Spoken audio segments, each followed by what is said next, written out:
তা হ্যালো বন্ধুরা, তা দেখো এখানে গাছ লাগাবো, তার জন্য মাটি নিয়ে নিয়েছিলাম আর গোবর সার ছিল, আর কিছুই ছিল না এর মধ্যে।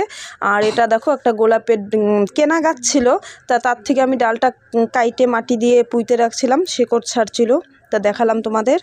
তা দেখো আমি কিন্তু গাছ যে কটা গাছ লাগানো আছে আমার সব গোবর সার আর হলো ভালো একটু মাটি, এইটুকুই, আর এমনি কিছু দিই না। আর এমনি চা পাতা আরেকটা জিনিস মানে দেই না বলতে ভুল, চা পাতা যেটা চা করা হয়, হওয়ার পরে চা পাতাটা ধুয়ে রোদে শুকায়, সেই চা পাতার গুঁড়াটা ব্যবহার করি।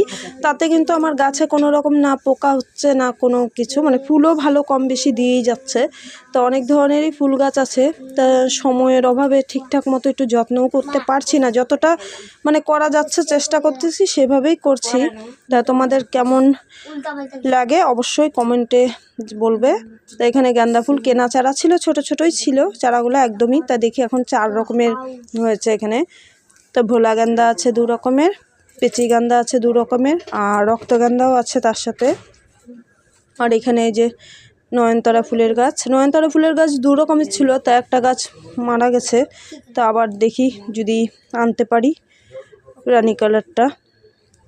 তো এখানে এই যে বাদবাকি গাছগুলো, এখানে তোমাদের কেমন লাগলো